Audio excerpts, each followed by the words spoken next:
From there on out, they will no longer be referred to as Crew-4, as we're calling them today, but rather flight engineers of the International Space Station. Here in Mission Control, Flight Director Anthony Varia is on console overseeing the team for launch, and Adi Boulos will be on console for docking. But we'll be on air continuously through Crew-4's arrival, but launch coverage of docking is expected around 8:15 p.m. Eastern.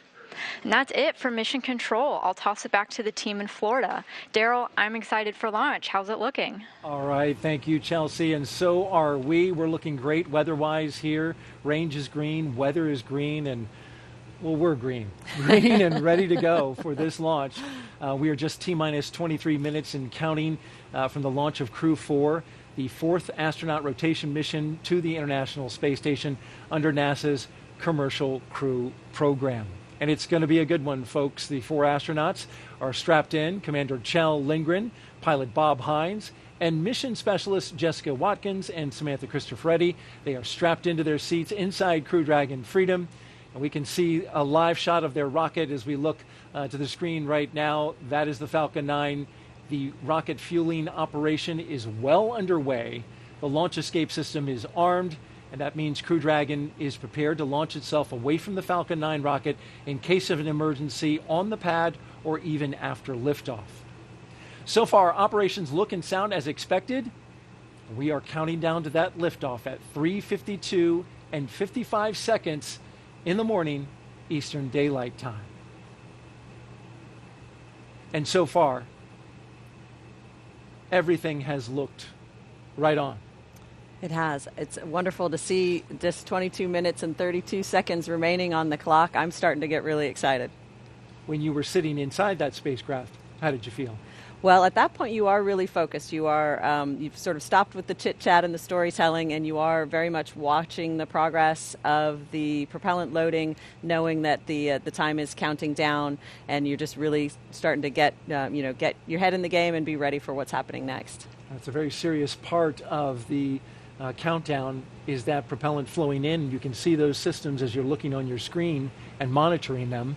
The mission is the continuation of rotational crew flights to the International Space Station from U.S. soil on private rockets and spacecraft, and this would not be possible without the success of NASA SpaceX Demo 2, the test flight 2 years ago, if you can believe it, the safe delivery and return of Crews 1 and 2, and of course, Crew 2 back on Earth 6 months ago, and that's why we have with us the pilot from Crew 2, Megan MacArthur. Appreciate you being here. Absolutely. It's hard to believe it. I've been home for 6 months already and launched almost a year ago, but time travels. Yeah, it keeps moving.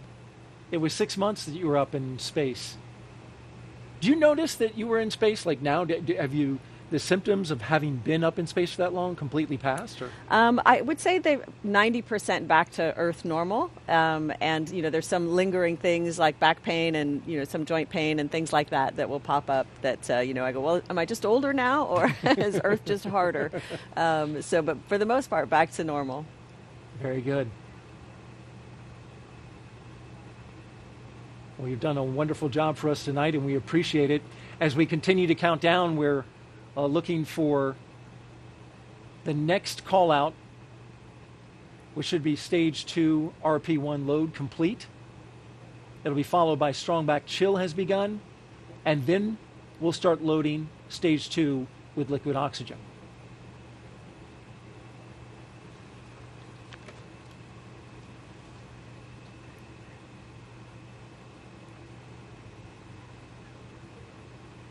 Stage 2 RP1 load is complete.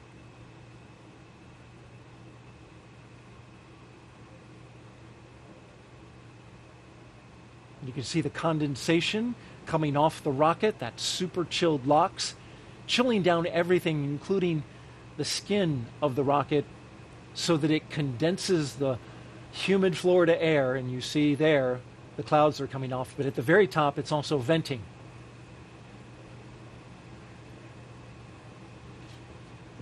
T-minus 19 minutes, 40 seconds and counting.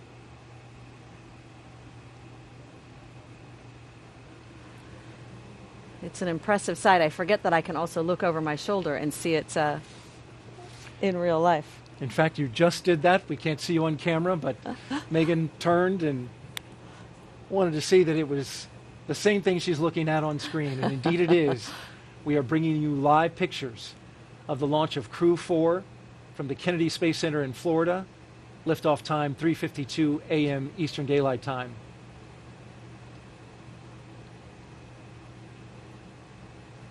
If you're just joining us, we want to tell you a little bit about the crew on board. Dr. Kjiell Lindgren is the commander. He was born in Taipei, Taiwan, but spent most of his childhood overseas in England. He is married with 3 children. He was an instructor and jump master with the U.S. Air Force Academy, and he also has a doctorate in medicine. He served as a NASA flight surgeon and then as an astronaut aboard Soyuz, where he spent 141 days in space during Expedition 44 and 45. And as I mentioned, today he is the commander of Crew Dragon. Sitting next to him is his pilot, Bob Hines, who was born in Fayetteville, North Carolina. There he is. He's married with 3 daughters. He has a Master of Science degree in aerospace engineering and served 21 years in the U.S. Air Force as a test pilot and as a fighter pilot in the F-15E. He came to NASA as a research pilot, but today he's the Crew-4 pilot for Crew Dragon Freedom. A fine commander and pilot. You understand the role of pilot very well. You served it in Crew-2. That's right. The pilot's role is largely to help the commander keep track of what's going on with the systems, any off-nominal conditions, while the pilot is monitoring where the vehicle is and where it's going. So you work very closely together. Jessica Watkins is one of our 2 mission specialists, and she considers Lafayette, Colorado her hometown. Her college rugby team won the national championship in 2008. She's a geologist who completed several internships with NASA, including one testing system designs for the Mars Perseverance rover. She became an astronaut in 2017, one of the many turtles that are going around here at the NASA astronaut crew team. She's going up into space for the very first time as a mission specialist. The second mission specialist is Samantha Cristoforetti. She was born in Milan, Italy.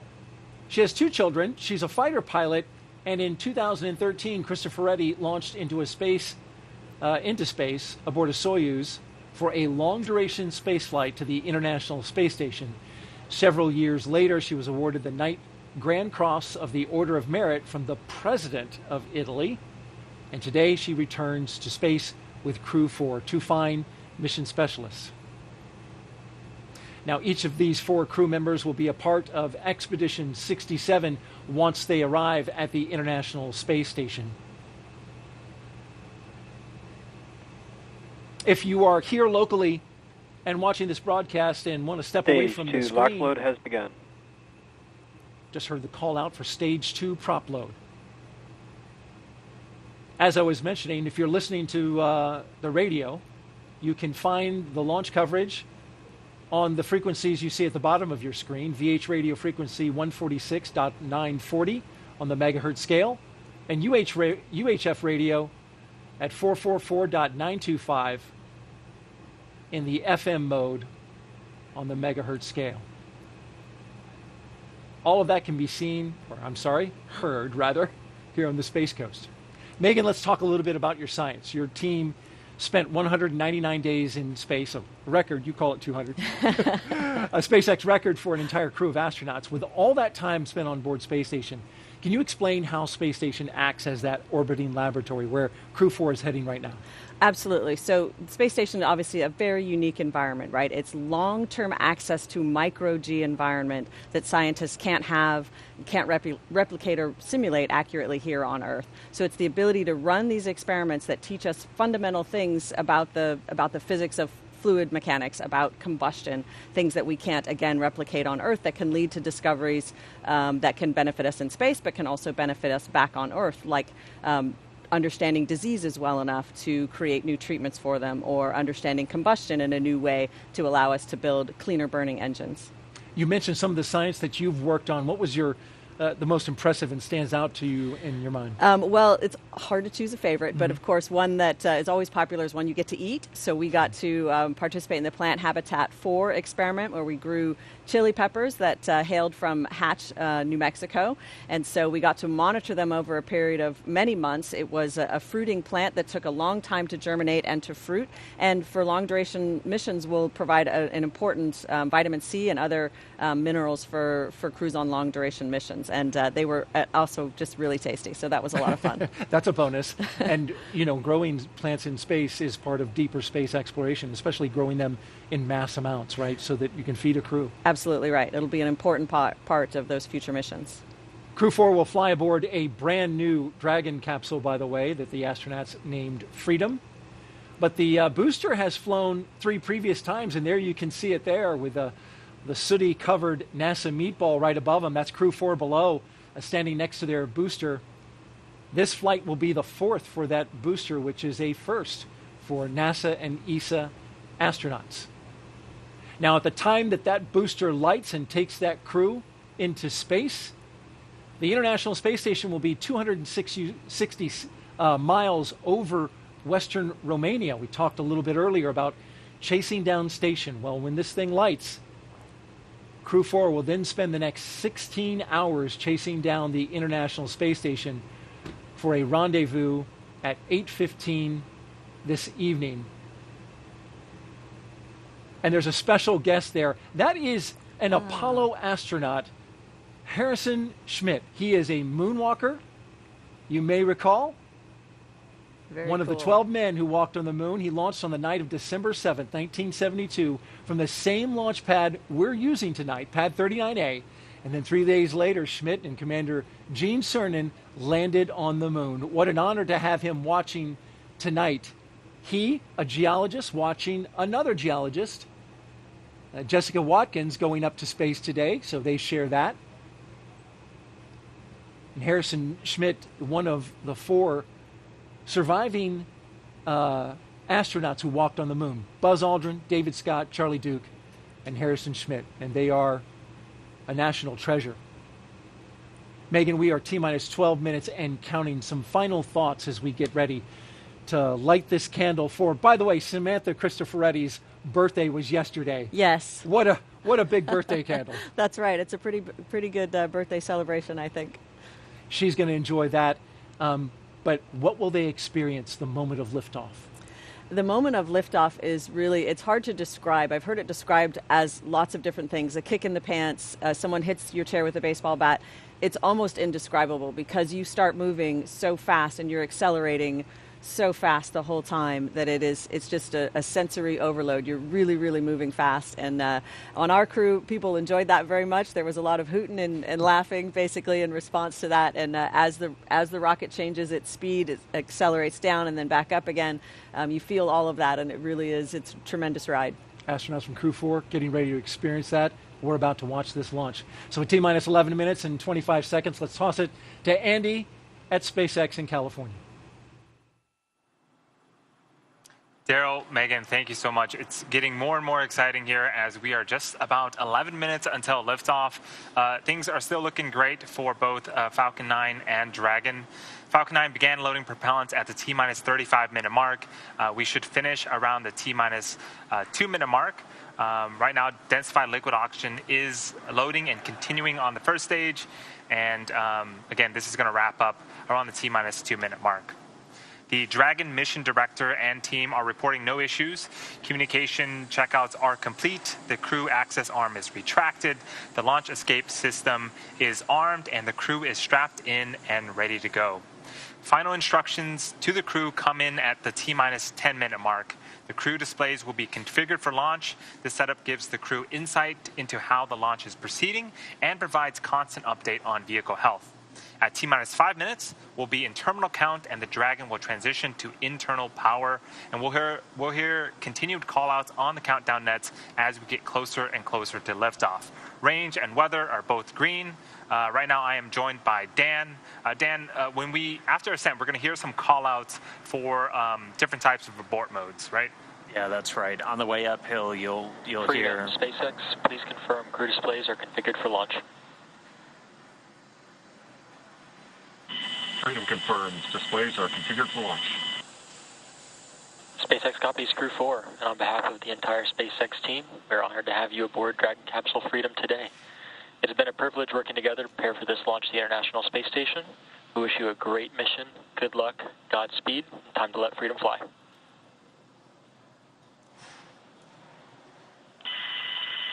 Copy SpaceX. We'd like to take this opportunity to extend our thanks to our NASA, SpaceX, international partner teams, and most of all our families for getting us to the threshold of this amazing opportunity to launch to the International Space Station with Kennedy Space Center. A heartfelt thank you to every one of you that made this possible. Now, let's let Falcon roar and freedom ring.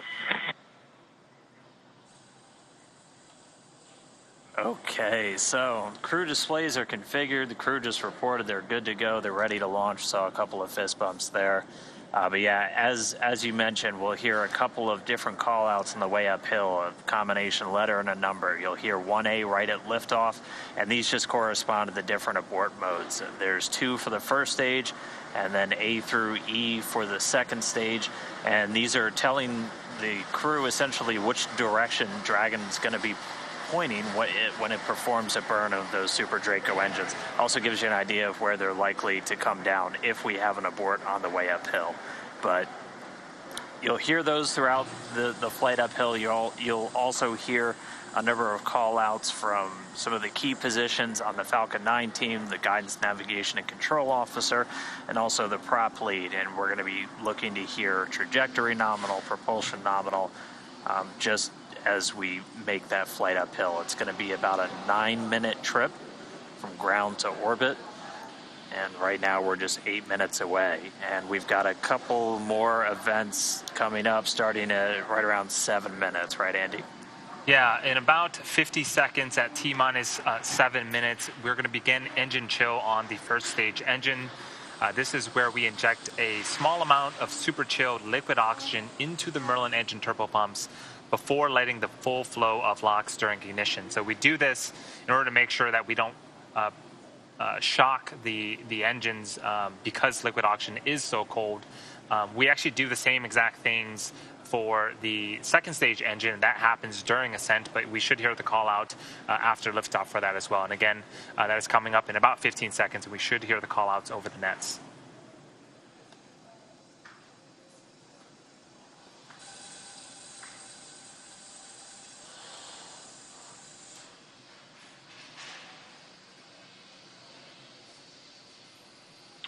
Stage 1 engine chill has started. And that was the call out. So again, a small amount of super chilled liquid oxygen being flowed into the Merlin engine turbopumps. There was 9 Merlin engines on the bottom of the first stage. All right, now we've got a couple more events coming up. Right at about T-minus 6 minutes, so in 40 seconds from now, our next prop load milestone will be complete. We'll have all of the RP1, the fuel for stage 1, fully on board. It's at about 99% right now, so we should hear that any moment. After that, we'll hear a number of call-outs related to the Dragon flight computer. They'll get ready to configure for terminal count and then move on to internal power. Stage 1, RP1 load is complete.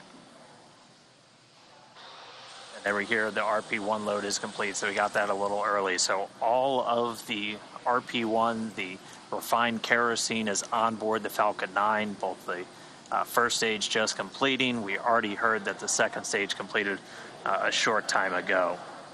Coming up, we're going to hear the call out for Dragon to transition to configure for terminal count and then transition over to internal power. And then we'll hear the propellant tanks on Falcon 9 getting ready to pressurize, adding some additional rigidity and structural support as we get ready for the strong back to retract. It'll move just a couple of degrees at first, and then we'll see it swing open completely at the moment of liftoff. And that strong back providing access to Falcon 9. It's also providing all of the fueling lines and umbilicals for both prop load and all of the different gases being loaded on board the vehicle. So those are coming up. We're going to continue to check through a couple more fueling milestones as well. The final one we're going to hear is at just 2 minutes before flight when we get the liquid oxygen finished on board that second stage. Dragon is in configure for terminal count. Falcon 9 tanks are pressurizing for strong back retract. So that call out that we just heard, Falcon 9 is beginning to pressurize for the strong back retract. So if you look closely on the left-hand side of your screen, or excuse me, the left-hand side of the vehicle, there is a large truss structure. That is the strong back. We have some clamp arms just at the bottom of Dragon. In about... Retract sequence has started. Stand by for killer arm movement. Well, right now, those clamp arms are beginning to open up. You can see them right behind all of the white clouds around the vehicle. Once that is fully open, then the strong back structure will retract away to its pre-launch position about 2 degrees away from the vehicle. And as we get closer to D0, it will continue to recline back to make room for Falcon 9 and Dragon to lift off and clear the launch pad. And so here's a great shot of those clamp arms at the bottom of the screen, opening wide open. And we should see that structure to the right of Falcon 9 and Dragon begin to recline away from the vehicles.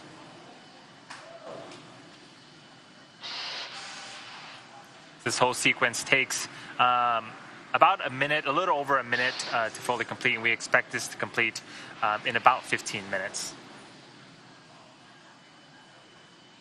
15 seconds. So you can see on screen that strong back is beginning to recline away from Dragon and Falcon 9.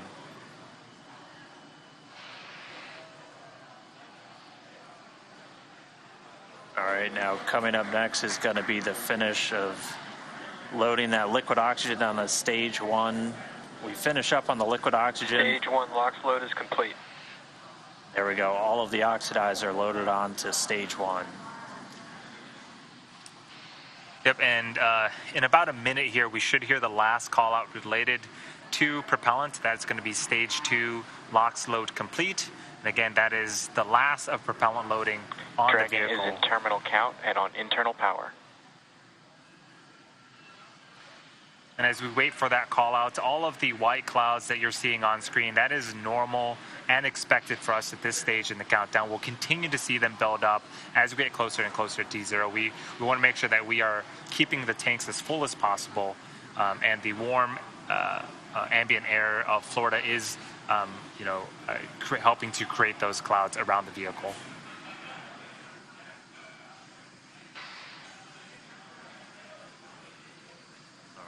Coming up on 2 minutes until liftoff, standing by for stage 2 LOX load being completed.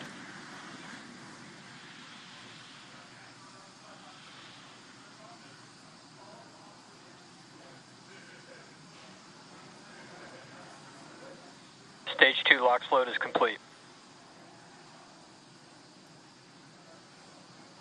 Dragon is in auto idle. All right, Dragon's flight computer and auto idle. Next, it'll flip over to countdown. Expect loud venting. Gas closeout has started, so we're now isolating all of the feed lines for the different gas systems from the Falcon 9 rocket. They're going to then get vented. Hear that venting start. They're going to get vented overboard through umbilicals and through the strong back itself. Coming up at T-minus 1 minute, we're going to hear Dragon is in countdown. Its flight computer will switch to countdown mode. We'll also hear that the flight termination system on Falcon 9 is armed. Falcon 9 will move into startup and take over control. FTS is armed. Falcon 9 is in startup and is now controlling. Dragon is in countdown. Dragon's flight computer in countdown. The FTS, that flight termination system on. Freedom, SpaceX, go for Crew-4 launch. Freedom is go for launch. SpaceX reports go. Crew reports T-minus go. 30 seconds. You heard it there. 30 seconds away from liftoff. T-minus 20. T-minus 15 seconds. 10, 9, 8, 7, 6, 5, 4, 3, 2, 1, 0. Ignition. And liftoff. Go Falcon. Let freedom ring. Godspeed, Crew-4.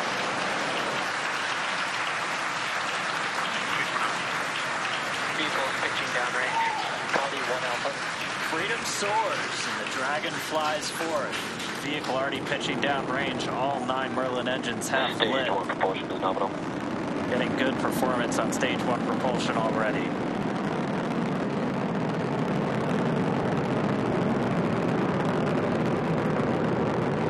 We are T plus 35 seconds into the 4th rotational crew mission on board Dragon and the Falcon 9. The 9 Merlin 1D engines on the first stage are beginning to throttle down. Stage 1, throttle down. In preparation for max Q. This is where the vehicle will experience the highest amount of aerodynamic pressures, so we'll throttle down the engines in preparation for that event. Vehicle is supersonic. All right, so we've passed the speed of sound. We're already Max Q. And there's our call out for max Q. Stage 1, throttle up. So right after max Q, we will begin to throttle those engines up again. Copy, 1 Bravo. And 1 Bravo, so we're in the second and final abort mode for the first stage. Continuing to get good performance, though. The crew already pulling in excess of 2 Gs. And coming up next is going to be a couple of events in rapid succession. Yep, in about 10 seconds here, we're going to be performing engine chill on the second stage MVAC engine. And then in about a minute, we're going to start off with MECO, also known as main engine cutoff. This is where those 9 engines that you're seeing ignite on, being lit up on screen, those are going to cut off in preparation for stage separation, where the first and second stages will separate from one another, and then the single Merlin vacuum engine on the second stage will ignite and continue to carry our Crew-4 astronauts to orbit. Heard that MVAC chill has started. Stage 1, throttle down. The 9 Merlin engines starting to throttle down.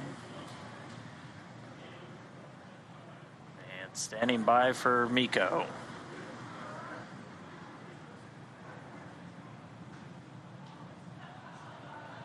And MECO. Stage separation confirmed. So MECO, stage separations confirmed.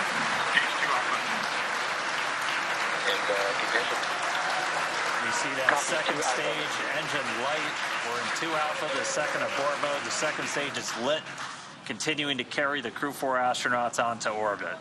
And this is a fantastic view. On the left-hand side, this is the first stage, now separated from the second stage, but it's still being illuminated by that single Merlin vacuum engine on the second stage on the right-hand side of your screen. So right now, the first stage is making its way back to Earth to attempt its 4th landing on our drone ship, a shortfall of gravitas. The crew is on the opposite side of the engine that you see on the right-hand side of your screen. They are continuing with their journey to outer space. Seeing good performance on that lone Merlin vacuum engine on the second stage. The cruise G-load dips right when we hit that separation event, and it's going to continue to build up now. Just heard acquisition of signal Bermuda. That means we're Dragon, now... SpaceX, nominal trajectory. Freedom copies, nominal trajectory. That was our guidance, navigation, and control officer. Nominal trajectory. Dragon's pointed in the right direction, continuing its flight to orbit. We heard Bermuda called out. That's one of the ground stations now receiving telemetry from the Dragon as it continues its path uphill. So we'll have the dueling boxes here for a while as the first stage makes its way down. That second stage going to continue firing until about a little over 8 minutes into the flight. Doing the heavy lifting now. The first stage has a couple of events itself in order to land on a drone ship. So at T plus 7 minutes and 25 seconds, it's going to start its entry burn. It's going to be one of 2 burns. This is where 3 of the 9 Merlin Dragon, engines SpaceX, nominal trajectory. on the first stage will relight and burn for about 30 seconds in order to slow the vehicle down before hitting the denser parts of the Earth's atmosphere. Acquisition of signal, New Hampshire. All right, now on the New Hampshire ground station, another call out there from our guidance, navigation, and control officer, nominal trajectory. Second stage continues to power. Call out just then, propulsion is nominal, the engine performing as expected. Crew pulling a little more than 1.25 Gs right now. Again, that's going to continue to ramp up, peaking just before we get to that second stage cutoff. Yep, this single engine here, Dan, can produce over 220,000 pounds of thrust in the vacuum of space, so they are definitely feeling it. And we're already about 200 kilometers in altitude. Dragon, SpaceX, nominal trajectory. Freedom copies, nominal trajectory. Great call out that we are headed in the direction that we need to, and we just heard from Kjiell, the commander. And we should get one more of those trajectory check-ins in about 30 seconds from now, and then we'll start to hit our events in rapid succession as the first stage continues to make its way back home. The second stage will start to wrap up its job of delivering these astronauts into orbit.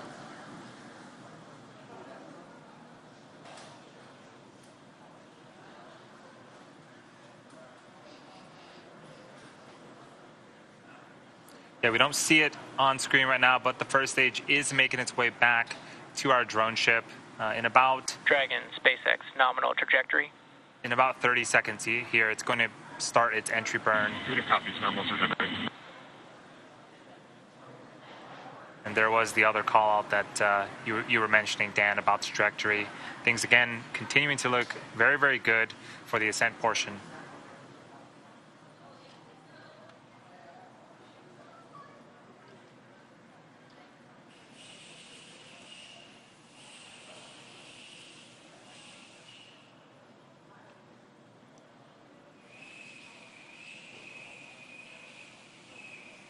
Stage 2, flight termination system. So for those just joining us, we are entry burn startup.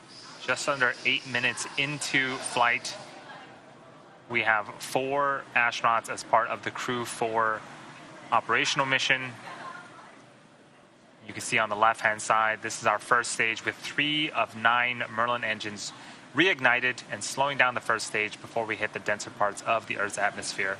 So this first stage has one more burn left. Burn shut down. That's going to happen just before the T+9 minute mark, and then we'll attempt a landing for the 4th time on our drone ship that's currently parked in the Atlantic Ocean.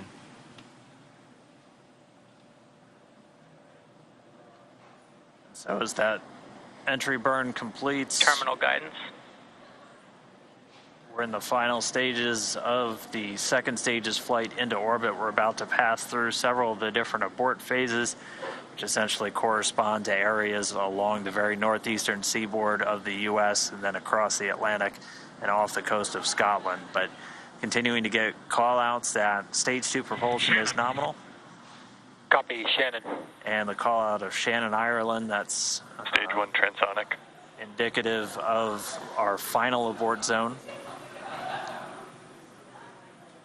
And after this second stage engine shuts off its engine, we are going to be listening for the confirmation of a good orbit, which tells us that the crew and Dragon are where they need to be in Stage orbit. 1 landing burn. Dragon, SpaceX, nominal orbit insertion. And that was the call out that we wanted on the second stage. Here's a fantastic view We're glad to be in orbit. of the first stage. SpaceX launch escape system is disarmed. Fantastic view of the Stage first landing legs stage. deployed. Landing legs have been deployed, returning back to Earth for a 4th time. And just like that, a 4th landing as part of the Crew-4 mission. You can hear the applause behind us.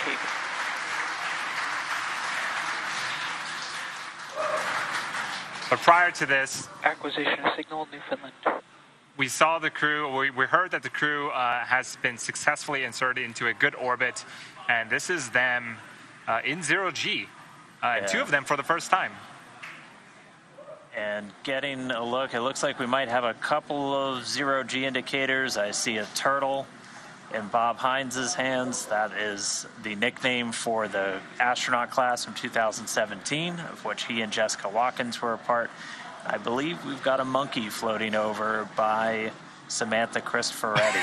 But first view of Crew-4 on orbit, experiencing microgravity. They're still attached to that second stage, which at this point is going to continue to coast for a couple of minutes. It's got small reaction control thrusters on the upper part of the second stage that can be used to cancel out rates, essentially making sure that they're on a stable coast before we get to that separation event, after which we'll see Dragon Freedom flying free for the first time. We've got, a couple of stowaways. The Turtle class really does seem to be taken over now with a Turtle 0G indicator. All right, we should be just about a minute away from that separation, after which a number of activation checkouts occur automatically. First, checking out 12 of those Draco maneuvering thrusters all around the service section of the Dragon capsule. We'll also start to get ready for the nose cone opening, which it stays closed for the flight uphill to help protect all of those guidance, navigation, and control sensors. It's also covering 4 of the Draco thrusters that we're going to be using for providing the majority of the thrust, the push, for these different phasing burns as Dragon chases down the space station. But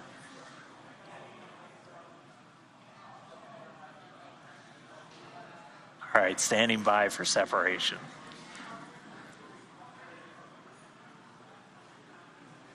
So typically we'll get a shot from the second stage looking at the unpressurized service section of the Dragon. And there it is. What a magnificent view.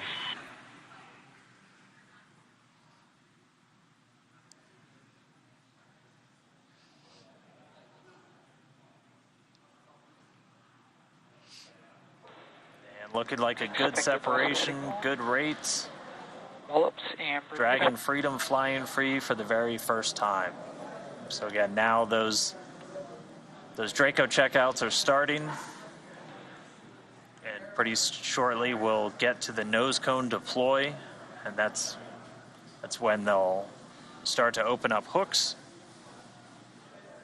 that are holding the nose cone in place, and it sounds like that has begun. And expected loss of signal, New Hampshire.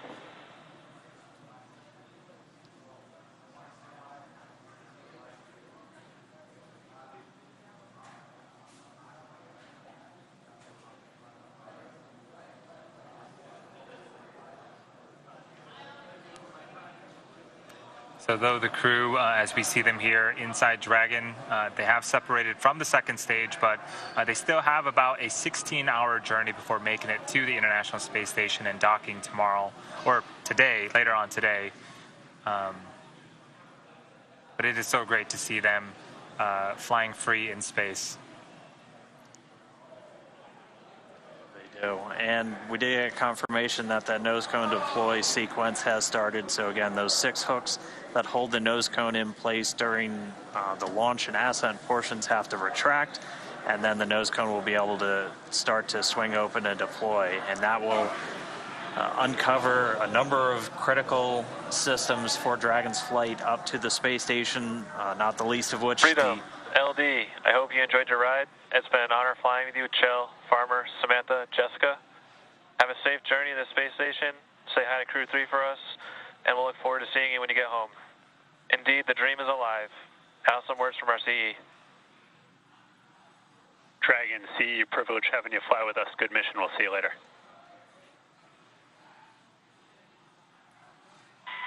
And from Freedom, we want to thank a big thank you to SpaceX, the Commercial Crew Program, and specifically the Falcon 9 team for a great ride. It is a privilege to get to fly this new vehicle, the Crew Dragon Freedom, to orbit.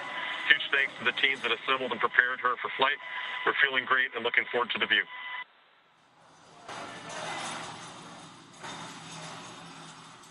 All right, so some congratulatory words from the launch director and the chief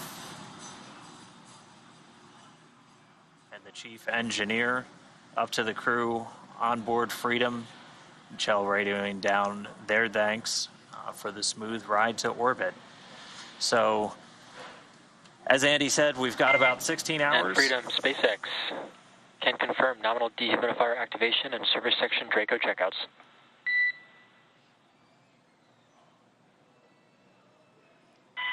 Okay, Freedom copies. Equals activation complete. We're going to go visors up. And that call from the core here in Hawthorne. Core copies, your go. Indicating that we had good checkouts of those 12 Draco thrusters around the service section. There's 4 to go after we get the nose cone open and the ECLIS, the environmental control and life support system, activated and running inside Dragon. Crew will be able to get their visors open and pretty soon get out of their suits and settle in for a 16-hour ride to the space station. So, with Crew-4 now successfully on orbit, let's head over to our counterparts at the Kennedy Space Center. It looked great on TV. I'm sure it was even better in person. Daryl, Megan, how are things over there on the ground? Well, thank you very much, Dan, and you're absolutely right. It was phenomenal here at the Kennedy Space Center watching the launch of Crew-4. Wow, Megan MacArthur, NASA astronaut, pilot for Crew-2, and she's been on the space shuttle. You got to watch that launch, and I saw you taking it in. It was spectacular. It really was wonderful to see a launch up close again, a night launch, which has been a while since I've seen one in person. Just spectacular. It never gets old. I think if it gets old, you're probably in the wrong business. Absolutely. It was so loud, so powerful. The roar of the engines when it lifted off, it seemed louder than usual, but that just might be because of the atmospherics. And then that light off the water, what a beautiful sight. Not only were we watching, but also crew on station tuned in to the NASA TV broadcast, watching them lift off as they await for them to arrive tonight at 8:15. That's right. I know they're excited for lots of reasons. One, they're going to get to see their friends, and they're going to get to come home themselves, so they're looking forward to it. All right. Well, Megan, thank you for your thoughts on that. And we also have a very special guest who watched the launch with us here at the Kennedy Space Center. Let's get over to Megan Cruz, who is with one of the astronauts who walked on the moon almost 50 years ago. Megan? Yeah, I am really honored to be standing next to Apollo astronaut Harrison Schmitt. I really cannot believe I'm standing next to you. It really is an honor. Oh, it's my pleasure. I'm happy I'm here. Oh, well, we're so thrilled to have you here. And actually, we're going to pull up some old photos of you. Why don't we take a trip down memory lane? Hey, why not? So for those who don't know, Harrison was the last person to step on the moon with Apollo 17 in 1972. What picture are we looking at right here? Well, this is the crew, Ron Evans, Gene Cernan, myself. This is sort of the publicity shot with the lunar rover. We were the third mission to have a lunar rover that we drove around on the surface of the moon. We actually landed in a valley deeper than the Grand Canyon. Yeah. And the rover enabled us to visit both sides of the valley and really just had not only a great time, but tremendous scientific return. How does it feel to look back on these pictures? There's you on the moon there. To look back on these pictures and to be standing here 50 years later and you just watched Crew-4 launch. Well, of course, I'm happy to be standing here 50 years later. Good point. And the launch of the Falcon 9 and the Dragon to the International Space Station was spectacular. Those of us that rode a Saturn V into space, are a little bit jaded about the smaller rockets, but still, it really was something. And on board was a geologist, yes. Jessica Watkins. Yes, you got your special invite today from Jessica. What do you think about that? That's great. Jessica and I have worked a little bit in Houston with the lunar samples and the like during the Apollo 11 celebration, 50th anniversary celebration. And she was very kind enough to invite me and my wife here, my wife Teresa Fitzgibbon, and we sort of consider ourselves the Jessica team. Oh, that's so sweet. Just what do you think about the fact that there is a geologist on board, the importance of having a geologist for this mission? Well, for me, I did not have a chance to gain the kind of operational experience that Jessica is getting. I gained my operational experience from learning to fly T-38s and helicopters. and then a lot of simulator time. She's gaining it in space, and that's very important. Yeah. And, I hope it'll stand us in good stead for being part of one of the Artemis crews that goes to the moon. Yeah, absolutely. Artemis, let's talk about that. That's going to return us to the moon. Isn't that crazy? It's crazy. It's been a long time. There have been several attempts to get us back there. The two Bush presidents both tried to get something going, and it didn't materialize, but maybe Artemis is the third time's a charm. Yeah. And we're looking forward to it, believe me. Do you think we're ready to go back to the moon? We need to go back to the moon? I think we've been ready for a long time. The technology is there. The big difference is NASA had to develop the technology for Apollo, advance old technologies as well as new technologies. The thing that's changed is the commercial sector has taken the NASA technologies and moved forward, and now NASA has to integrate that into a new lunar program such as Artemis. And you saw that tonight with the Falcon 9 launch. That was developed by the SpaceX Corporation, and it's turned out to be an extraordinarily reliable vehicle for launches in general, and in particular now the fourth launch to the International Space Station. Yeah, well, like you said, I'm glad that you're here, and I'm glad that you will, that you witness Crew-4, and then also that you'll see Artemis launch soon. So thank you so much for being here. Well, thank you for inviting me. It's great, and my best to everyone in NASA, and keep doing great work. Perfect. Thank you so much. Back to you guys. All right, thank you, Megan, and thank you to moonwalker Harrison Schmitt. Boy, for astronaut Jessica Watkins to have a moonwalker on your team is a pretty nice thing. That's pretty great, yeah. It's fantastic. Well, we're joined now by Josef Aschbacher, Director General of the European Space Agency, who just watched his first crew launch just a few moments ago. Josef, thanks for being here, and what'd you think? Oh, thank you, Daryl. It's just a fascinating moment. This is my first crew launch. I've been Director General only since 1 year, so this is really a good experience. I have to say this is phenomenal. But let me also say a word of thank you to NASA. NASA is an enormously good partner to us, the European Space Agency. It's really a pleasure working with NASA. We have very good relationships, a very strong partnership. But also thank you to SpaceX for delivering our astronaut, Samantha Cristoforetti, up into the space station. And this is a very important moment.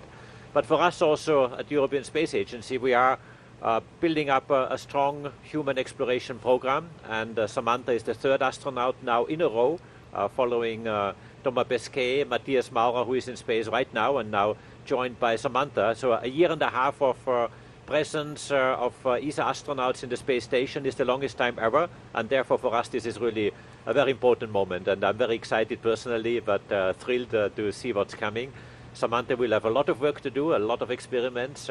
She is also a very good role model for us in Europe, but worldwide, lady, and this is also on top of all the other qualities she has. So really excited. And once more, thank you, NASA, thank you, SpaceX, for doing this fantastic job with us together. And we appreciate all the work that ESA does as well for the NASA team and for commercial crew. And you can see Samantha, she's on the far right-hand side. Actually, you can see her boot there as she goes up into space. And a quick operational update, we have deployed the nose cone from the front of Dragon. That's an important milestone in order for Dragon to dock to the International Space Station. So we passed that milestone, and the crew continues, as you can see there, on their flight through space. You mentioned Samantha Cristoforetti. She was speaking the other day in a press conference. Not sure if she's going to get to do an EVA. It's possible. But one of the exciting technologies that you have up there right now is the European arm that's on board. This will be over on the Russian segment, but I'm fascinated by this arm, which has hands on two ends and crawls around on the station. It's pretty neat. It's pretty neat. Yeah. In fact, we launched it last year, and it's really neat. It has you can really move it any way you want, and it has to be commissioned. This ERA, it's called. And it is on the program of Samantha's tasks, among many, to support the commissioning of this ERA. And this is something that is quite a unique piece of hardware. Talking of Samantha, it's probably not everyone knows, but yesterday was her birthday. Yes, and today she flies up on space, so it's a nice birthday gift to her to get into a rocket and up to the space station. So happy birthday, Samantha. It's a big birthday candle. That's right. We lit a big birthday candle for Samantha. What is happening next for ESA? You know, you mentioned today that budgets are on the top of everybody's mind. You've got the member states that are going to be seeking to fund. You're going to be looking for funding from them. What's next for you, the next big thing for ESA? I mean, I'm being here now at Kennedy Space Center. This is actually not my day job. My day job is talking to politicians, to my member states, and really put the program together for the next 3 years. And we're having a very ambitious program we are putting together. Certainly, exploration is a priority. We yesterday had a very nice, very constructive meeting with the administrator of NASA, Bill Nelson, and his team. We have many projects in the pipeline where we are working together already, and we want to intensify and come with more activities. Let me, of course, mention the space station, where we continue the operational supply of our activities, our hardware partners, which are then in exchange giving us flights of astronauts. So this is nominally proceeding, despite all the discussions you sometimes hear in the news. Then, of course, on Mars sample return, we are preparing together with NASA our contribution to Mars sample return.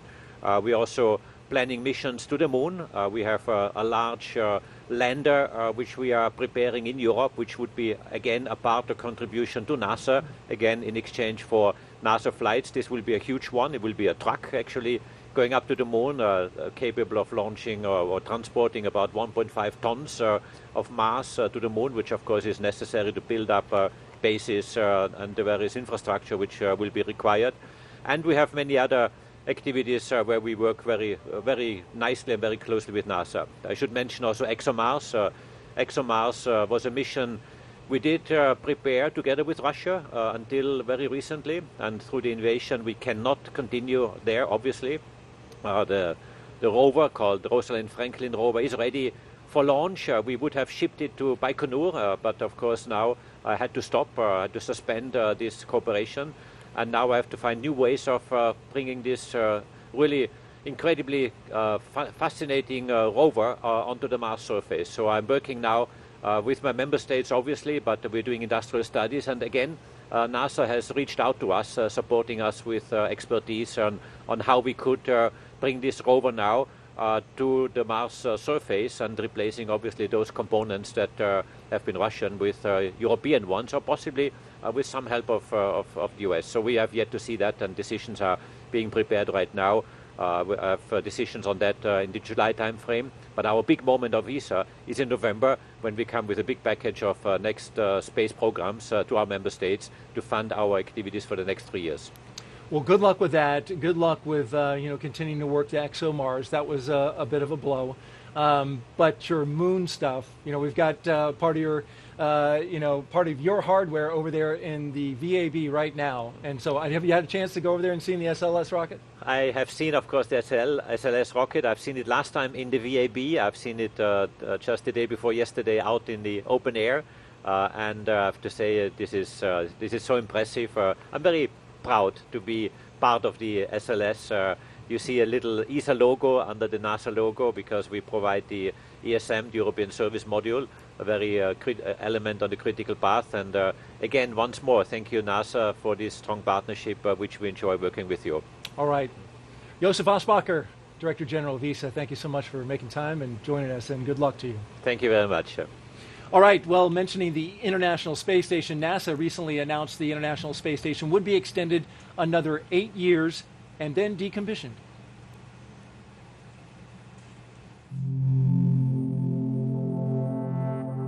The International Space Station, an unparalleled laboratory for cutting-edge research unachievable in Earth's gravity for the benefit of all humanity.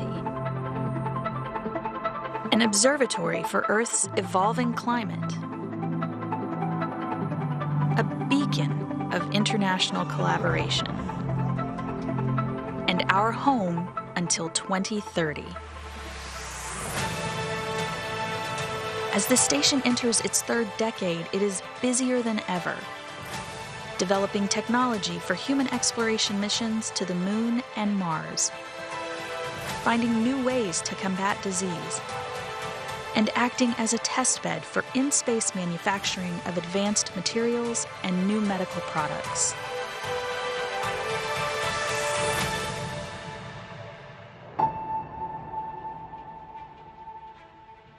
Humanity's future is an ever-expanding team of nations and companies enabling exploration together and for the benefit of all. The International Space Station is a critical step on a great journey ahead to the moon and beyond.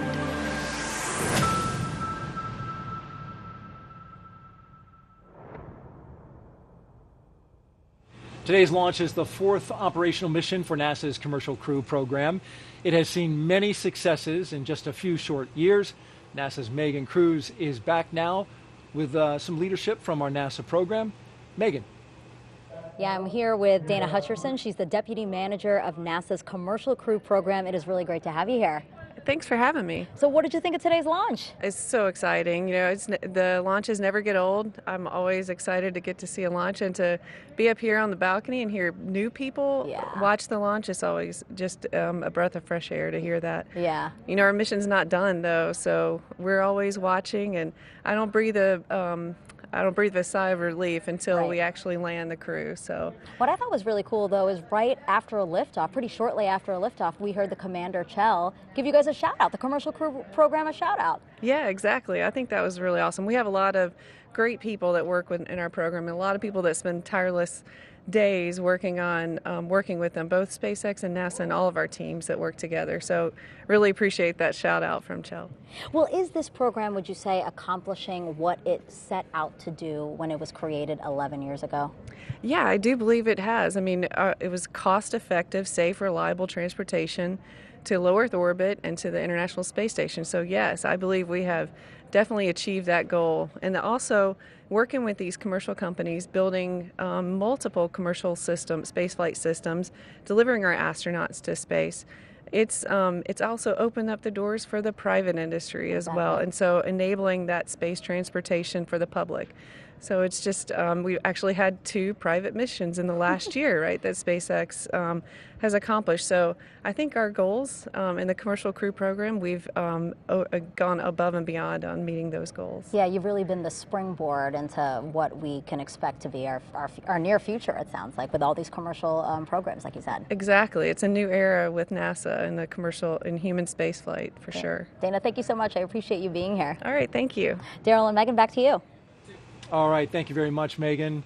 Kjiell, Bob, Jessica, and Samantha are now on course to arrive at the International Space Station around 8:15 p.m. Eastern Daylight Time tonight.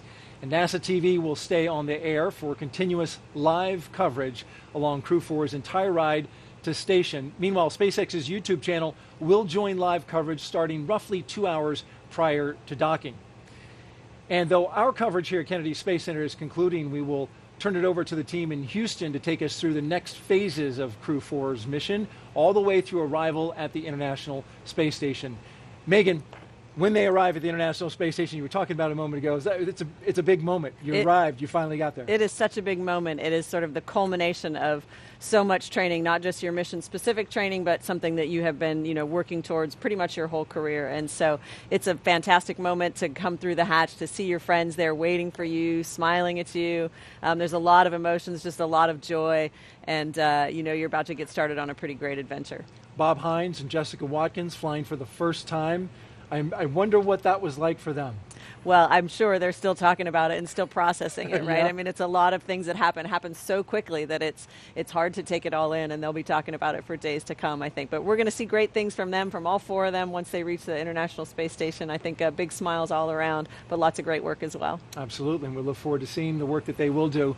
For those of you watching online on YouTube, make sure you take a look at the description below the video. We'll have a new link for the Crew-4 coast phase, and that live coverage will continue at that new location shortly. If you're watching on NASA TV, well, you won't notice a thing, and coverage will continue.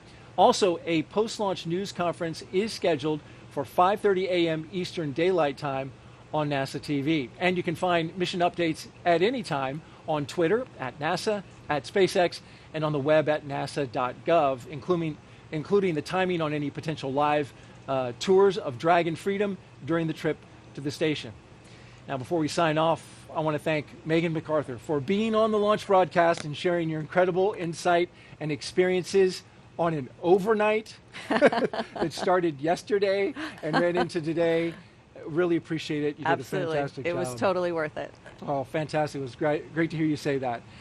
And so now we will leave you with a little bit of a replay, and thanks to all of our guests who came here, the NASA social participants who joined us and are now going to share the story of their adventures here with their audiences. And of course, we thank all of you who are watching right now. Here are now some highlights from the journey to orbit off the Earth for the Earth. Take care, everyone, and keep looking up. This is the suit-up room inside the operations and checkout building at the Kennedy Space Center. And here comes Crew-4 down the hallway. All right.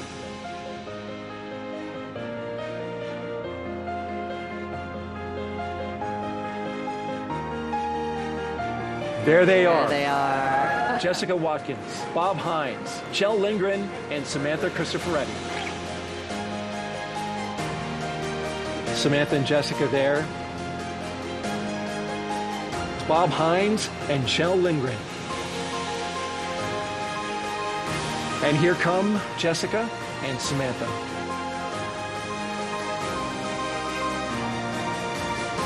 The closeout crew there appears to have the hatch shut.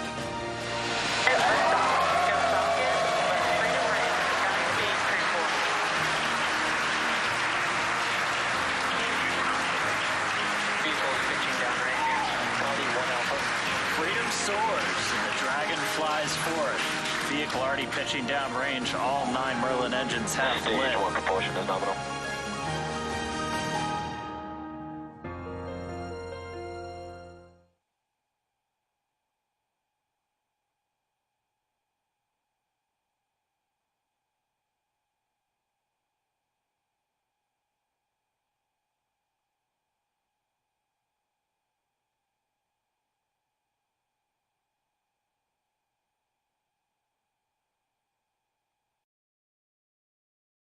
Did you know that if you were born after 2000, during your entire life there has been someone living in space? That's thanks to the International Space Station, which celebrated its 20th anniversary of continuous human habitation in 2020. You've probably heard a lot about the incredible science that happens on board the station, but the outside is actually prime real estate for all kinds of experiments and technology development too. The International Space Station is a great platform to demonstrate service and technology because it provides power, data, there's robotics in space.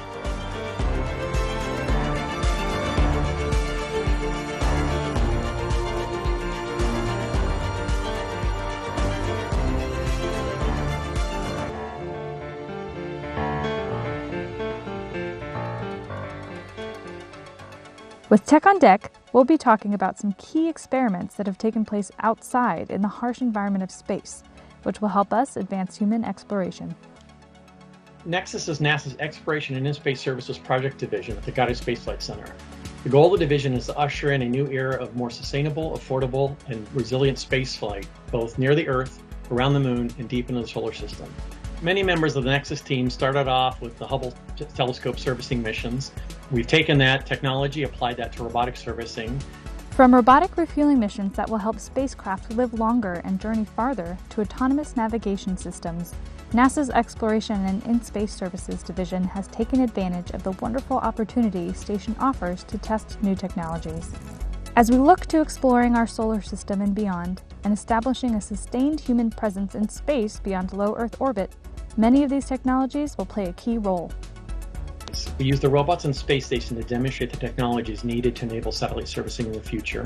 We've also used the robots on Space Station to do some of the more repetitive tasks or the dangerous tasks that astronauts shouldn't be doing, like going outside the space station to try to look for ammonia leaks.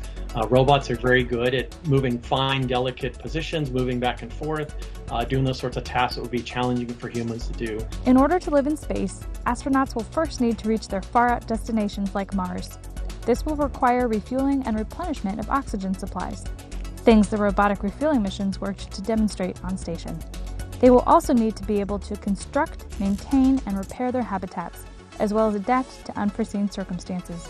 Because we're in space in low Earth orbit, we have lighting conditions that are representative of objects in space, and so allows us to launch tools and modules into orbit, put them on the space station, and then use those robotic technologies and all the infrastructure that comes with the space station to mature those technologies in a way that's much, much less expensive than if we try to launch our own satellite and demonstrate those for the first time, not using the space station.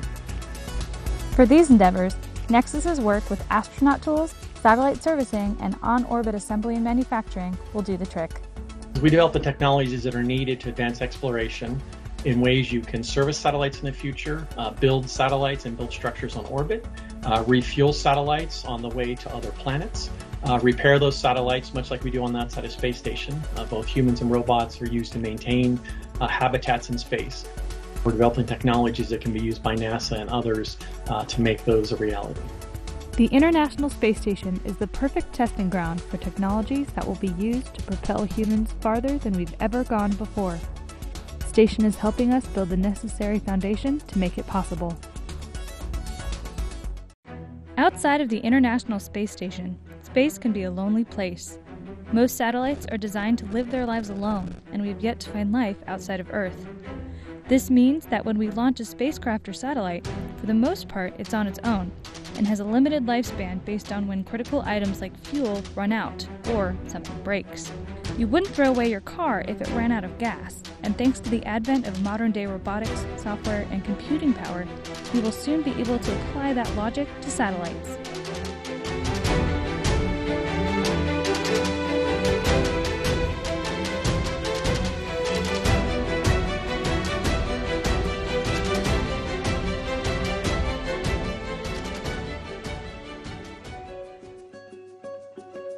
We are on the cusp of breaking the one-and-done paradigm that exists for most satellites. An important step in that direction is NASA's Robotic Refueling Mission, or RRM, demonstration on the International Space Station. Because refueling a satellite that was not designed to be refueled has never been done before, practice is key. With that in mind, the first two phases of RRM took place on station from 2011 to 2017, and tested the tools, technologies, and techniques to refuel and repair satellites in orbit. RM and RM Phase 2 were designed to demonstrate end-to-end refueling of a spacecraft, as well as the first steps of cryogenic refueling or replenishment. We wanted to use the robot on the International Space Station to be able to demonstrate the technologies and techniques to do this refueling, so we built innovative tools to bridge the gap between the robot and the payload interfaces. Consisting of a module or box affixed to the outside of station and robotic tools, the demonstrations use station's Dexter robot to operate tools and test servicing tasks such as cutting and peeling back protective thermal blankets, unscrewing caps, turning valves, transferring fluid, inspection, and intermediary steps leading up to refueling.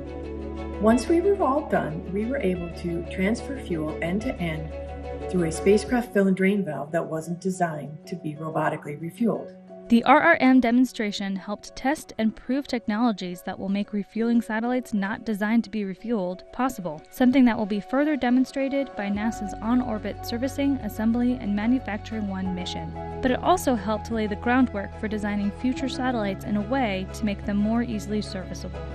These missions were important because we needed to demonstrate in orbit that this technology was ready.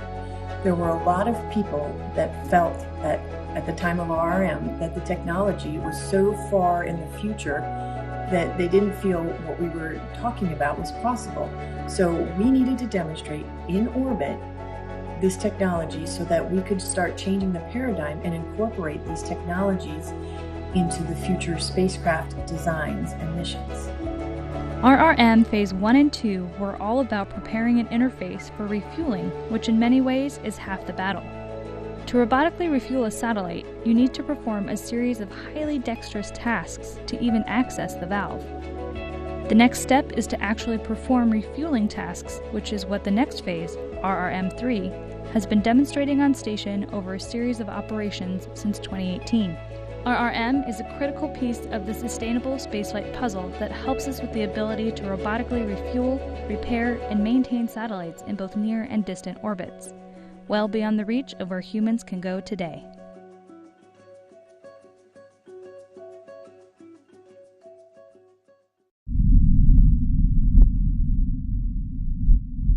For generations, Mars has beckoned. Now, the red planet is within our reach. But how do we get there? The key is in the details, and in the technology. First and foremost, you need fuel. This is not only true for getting to Mars, but for any form of deep space exploration. Being able to replenish fuel on a long-duration journey means massive amounts aren't needed up front, freeing up space for other important things. Enter Robotic Refueling Mission 3, or RRM-3 for short. This demonstration launched to the International Space Station in December of 2018 and has helped us develop tools and techniques needed to replenish cryogenic fluid in space.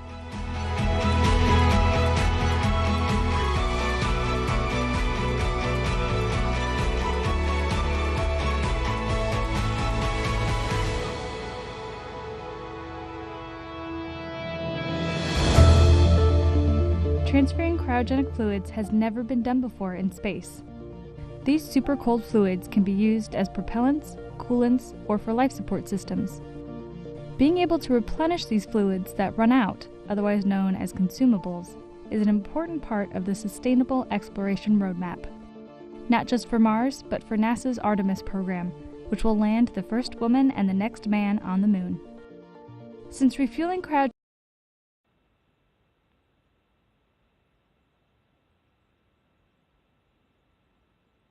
Fox 7 and 1073.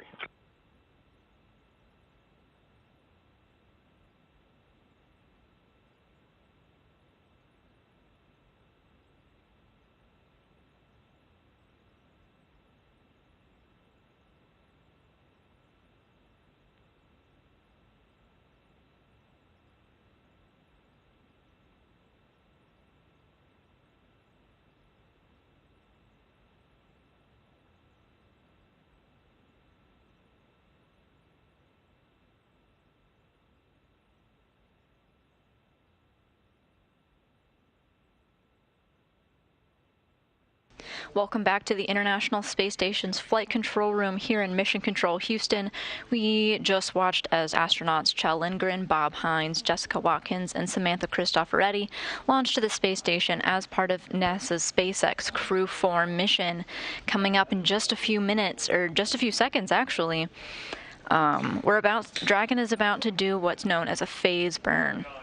It's performed at the highest point of Dragon's initial orbit, or the first apogee, and raises the spacecraft's perigee, or the lowest point, to a higher altitude. The Draco thrusters will fire for nearly 4 minutes.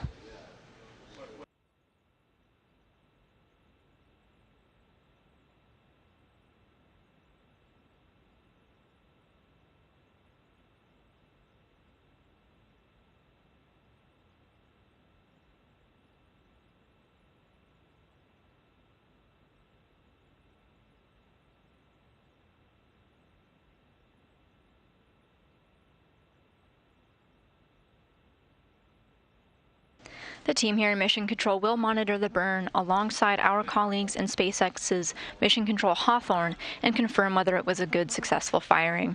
Here in Houston, Flight Director Anthony Varia is in the Flight Director seat overseeing his team of flight controllers. Now that the Crew Dragon spacecraft has separated from its rocket, the Falcon 9, we go into what is called the activation and rendezvous phase. This means that Dragon is configured for on-orbit operations.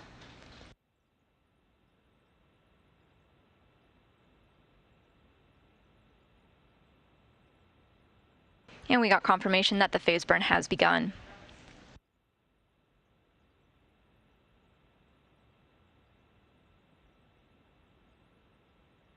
These burns are designed to gradually raise the orbit of the Crew Dragon Freedom spacecraft to align itself more closely with the space station.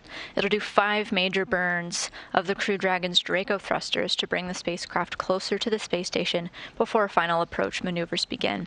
We're on our first of 5 burns, known as the phase burn, right now.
And this was a nominal phase burn. All is going well with Crew-4 and their journey to the International Space Station.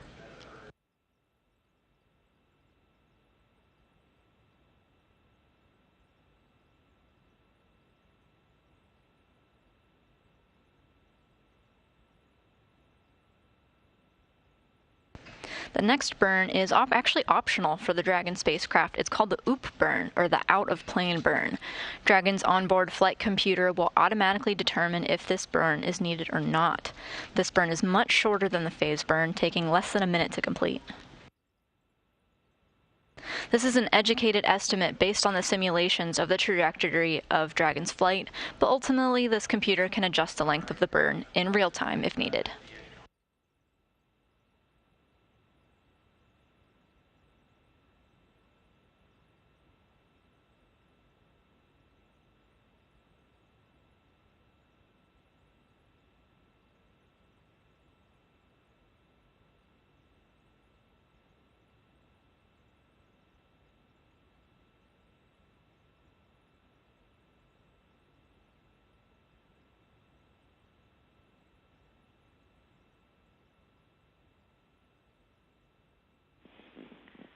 Station Houston on 2 for Raja, at your convenience for extra pair of cryo gloves.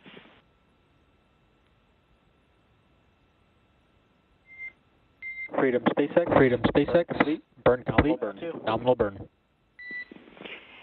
Hey Raja, thank you for reporting the inventory of the cryogloves. And Freedom copies, nominal One burn. of the extra large cryogloves, we would like for you to repack that in JPM, aft 5, Lima 1. So one of the extra large cryo gloves at JPM, aft 5, Lima 1.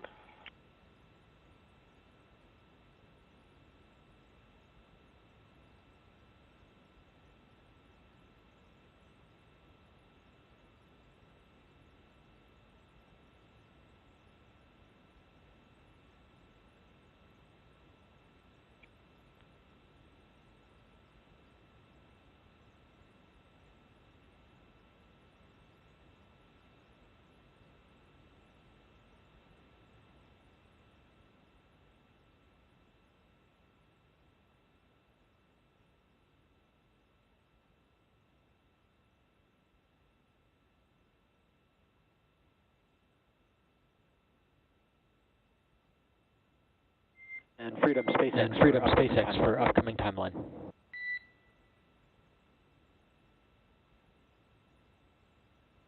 The phase burn is now complete, and it all went nominally. Everything is going well. Go for Freedom, and go for Freedom. Hey, Farmer, wanted to review some upcoming events with you. Coming up in about 12 minutes. We do have a scheduled PMC, so we'll be looking for crew readiness to execute that PMC with the flight surgeon. Additionally, following the PMC, we do have a media event opportunity in just over 45 minutes from now. I was looking to solicit crews go or no go for that event. We also have an opportunity tomorrow before approach.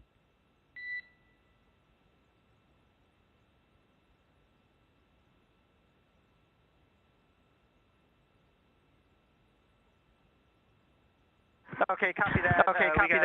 We got 12 minutes till the PMC and 45 minutes until the PAO event.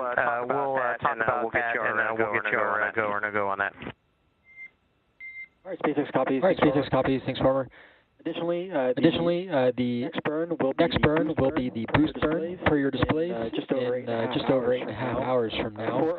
For awareness, we may encounter an additional phase burn before the boost burn, if that were to occur. The crew aboard the Crew Dragon Freedom spacecraft, this Crew-4 crew, they're awake. They're about to have a conference with crew on the ground, let them know how they're doing, how their flight was. They're not expected to go to bed until about 6 a.m. Central Time, 7 a.m. Eastern Time.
Houston Station on 2. All 4 of the Crew-4 iPads were able to log into the MSL 5G network, bring up the homepage, and log into Optimus. And so just confirm you want them back on CrewNet now. Great news on the 4 Crew-4 iPads. And yes, please back on CrewNet and powered. Okay, sounds good. I'll switch them over now.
We're here live in the International Space Station's Flight Control Room here in Mission Control, Houston.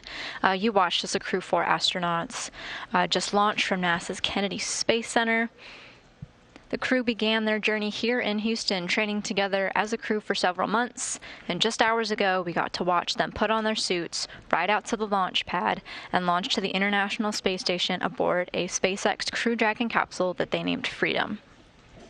And as a bonus, we had NASA astronaut Megan MacArthur join us. She launched as part of the Crew-2 mission and was able to follow along with launch with us, letting us know what it's like to be in their shoes every step of the way. We're also joined by Apollo 17 astronaut Harrison Schmitt. That was a special treat for us.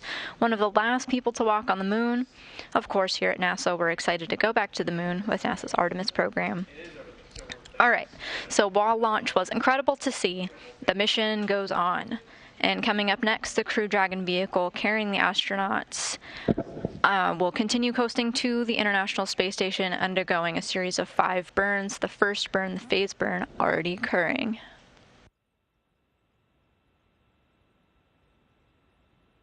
Coming up, we'll also have a post-launch news conference at 4:30 Central Time, 5:30 Eastern. We'll be live with continuous coverage all the way up through docking and hatch opening.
The crew aboard Dragon will go into a sleep period at about 6 p.m. Central, 7 p.m. Eastern, and wake up mid-afternoon for docking operations, which is going to take place at 8:15 p.m. Eastern Time.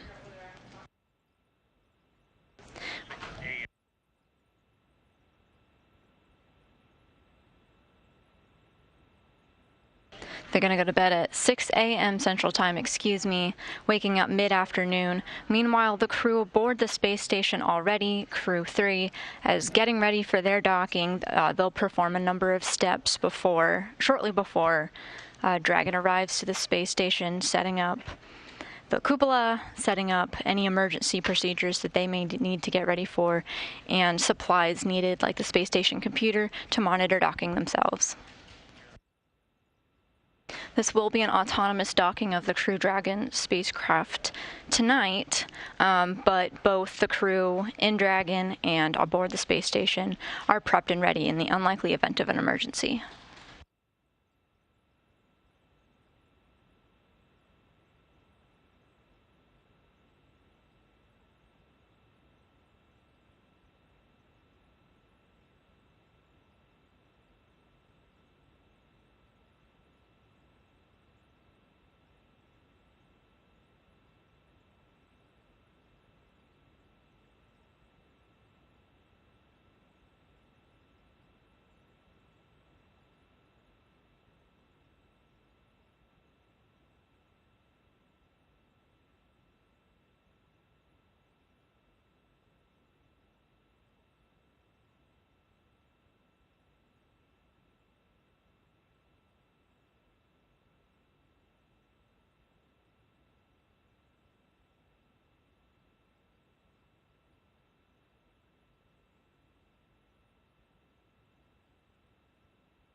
Freedom, SpaceX for PMC. And SpaceX Freedom is ready for the PMC. SpaceX copies. I will go ahead and privatize Dragon to ground. The next call you hear will be from the flight surgeon. Okay, Arthur, we copy that. And we're going to defer the first PAO event. We're happy to do the one closer to approach. Core copies. Thank you, Kjiell. Just reading back, we're going to defer the primary broadcast opportunity and defer to tomorrow morning. Thank you. Perfect. Thanks.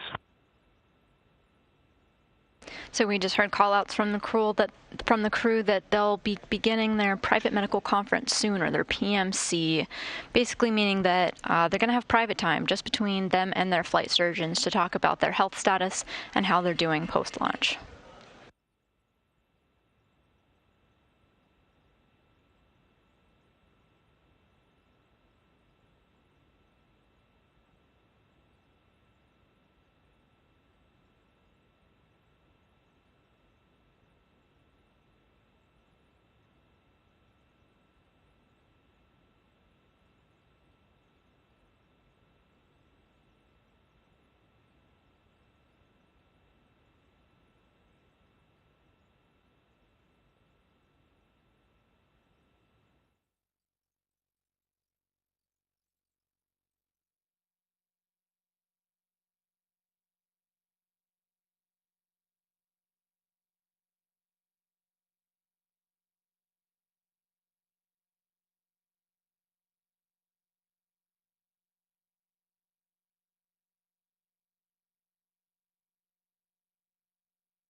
If you're just joining us, we're a little over an hour after launch. The Crew-4 mission launched aboard a Crew Dragon rocket and had an on-time launch at 3:52 a.m. Eastern Time from NASA's Kennedy Space Center. They're on their way to the International Space Station now, and the Crew Dragon systems are in good shape. The spacecraft already had its first of 5 major burns, the phase burn, and it was all nominal. We're 2 hours away from the beginning of the crew's sleep period, but when they wake up mid-afternoon, they'll be getting ready for docking, and hatch opening is supposed to happen about 8:15 p.m. Eastern Time. Of course, we'll be on air live continuously until that happens.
Freedom, SpaceX contract on Dragon to ground, unprivatized. And SpaceX Freedom has you loud and clear, unprivatized. Good copy, thank you.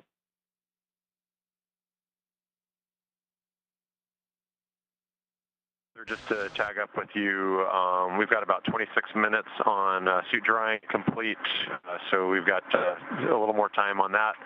And then also we are ready to do grab sample container.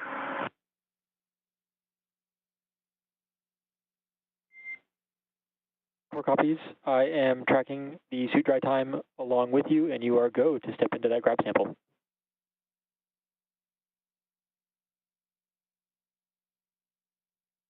That's in work.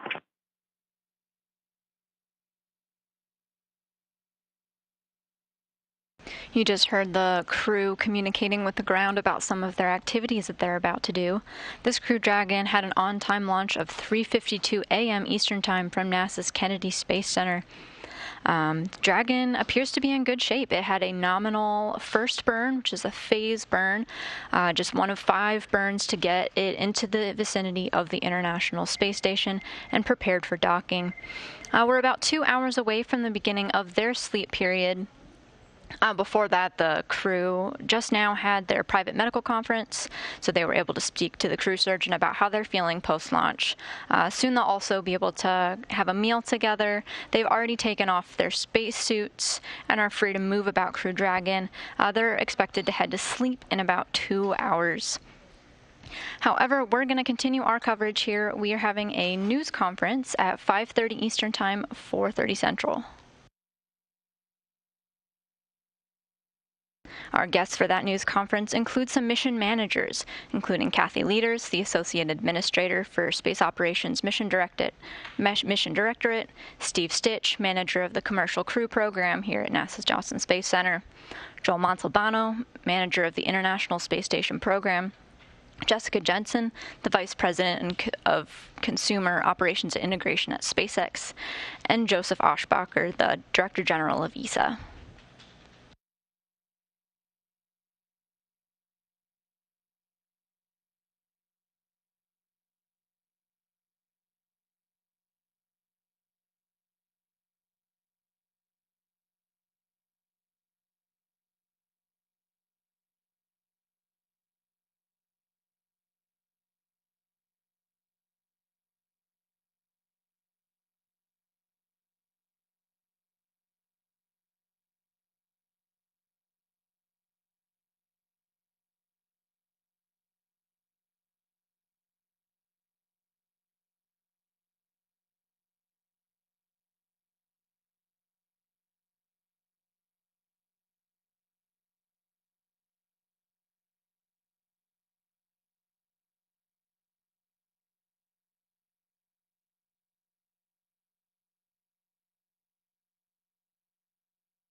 SpaceX Freedom for grab sample container. SpaceX is ready to copy. Okay, we deployed grab sample container 2015, followed the instructions, did not really get a satisfying sound associated with the vacuum gas flowing into the bottle.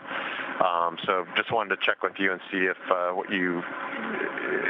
this is sufficient. We do see that there's an additional grab sample container in that hydrogen kit.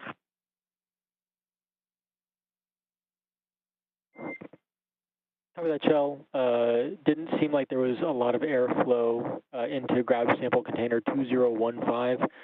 I will check with our NASA counterparts and see if they desire an additional grab sample. And I'm floating here with Samantha. We both recognize you can be a little bit finicky, but I seem to recall that there was at least some suggestion of kind of airflow into the bottle. But copy, and we'll just stow this, and we're standing by for further instructions. That sounds good, Kjiell. I will let you know if we need an additional grab sample taken. Otherwise, you're good to stow.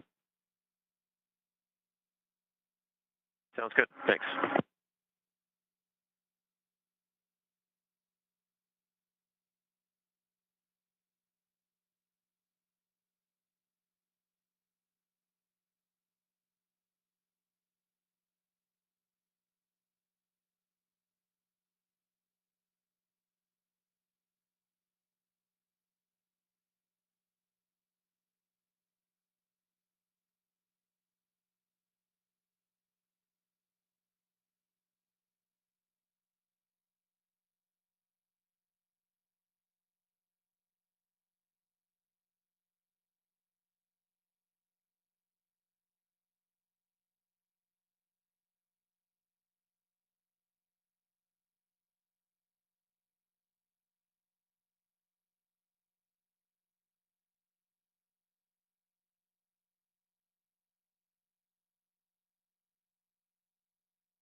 About a half hour ago, the Crew Dragon spacecraft did its first major burn, known as the phase burn.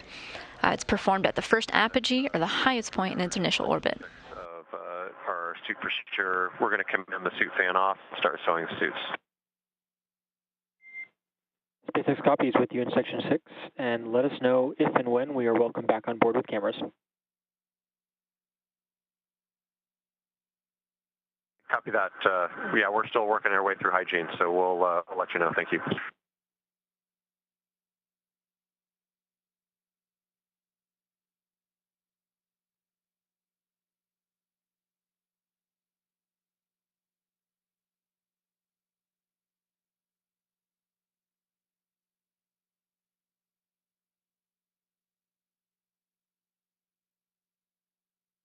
The next milestone comes about 8 hours later when Crew Dragon undergoes the boost burn. The boost burn raises Dragon's orbit until its orbit reaches an altitude just about 10 kilometers lower than the space station. We're going to talk a little bit more about this boost burn and all of the burns that follow as Crew Dragon approaches the International Space Station as it gets a little closer. For now, we're going to switch over to coverage of our post-launch news conference with mission managers.